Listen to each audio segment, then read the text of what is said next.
ఎప్పుడూ లేని విధంగా ఇంత వరదలు రావటం, ఇంత పంట నష్టం కానీ, అదేవిధంగా పేదవాళ్ళు వాళ్ళు పెంచుకునే గేదెలు కానీ, లేకపోతే వెహికల్స్ కొట్టుకుపోవటం కానీ, నష్టం అనేది చాలా బాధాకరం. అయితే ఇందులో గవర్నమెంట్స్ ఫాల్ట్స్ కూడా ఉన్నాయి. గత 5 సంవత్సరాల్లో మీరు చూస్తే ఆ గేట్స్ మెయింటైన్ చేయలేకపోవటం కానీ, అంటే ఏదైనా ఒక బ్రిడ్జ్ కానీ, లేకపోతే ఒక ప్రాజెక్ట్ కానీ ఇవన్నీ ఉన్నప్పుడు మెయింటైన్ చేసుకోవాలి. మనం మెయింటైన్ చేసుకుంటే ఆ గేట్ల టైంకి లిఫ్ట్ చేసుకోవటం, ఆ కట్టలన్నీ ఏంటంటే ఇవన్నీ లాక్కొని పోతూ ఉంటాయి కాబట్టి ప్రతి సంవత్సరం మెయింటైన్ చేసి కట్టలను మెయింటైన్ చేయాలి. అవి మెయింటైన్ చేయకపోవటం, లేకపోతే ఇసుక మట్టి తవ్వుకొని వెళ్ళిపోవటం.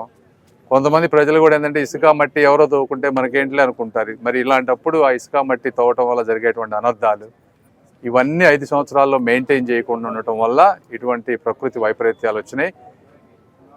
ఇక నుంచి ఇలాంటివి రాకుండా ఎవ్రీ ఇయర్ మేము కానీ మా నాయకులు కానీ అందరం రివ్యూలు చేసుకొని సిస్టమేటిక్గా దాన్ని మెయింటెనెన్స్ మోడ్లో తీసుకెళ్తాం.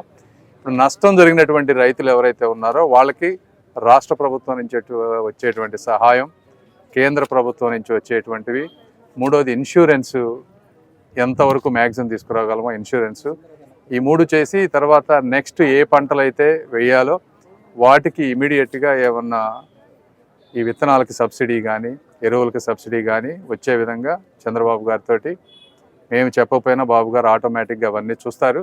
బట్ అయినా కూడా మా వంతుగా ఇంకోసారి చెప్తాం. అదేవిధంగా కేంద్ర ప్రభుత్వ దృష్టికి కూడా తీసుకువెళ్ళి మా వంతు సహకారం మేము చేస్తాం తప్పకుండా. ఈ వీడియో నచ్చితే లైక్ చేయండి. అలాగే మా ఛానల్ ని ఫస్ట్ టైం కనుక చూస్తున్నట్టయితే ఇప్పుడే సబ్స్క్రైబ్ చేసుకుని పక్కనే ఉన్న గంట సింబల్ ని యాక్టివేట్ చేసుకోండి. అప్పుడే మేము పెట్టే ప్రతి వీడియో మీకు నోటిఫికేషన్ గా వస్తుంది. అలాగే ఈ వీడియో పూర్తిగా చూసినందుకు ధన్యవాదాలు.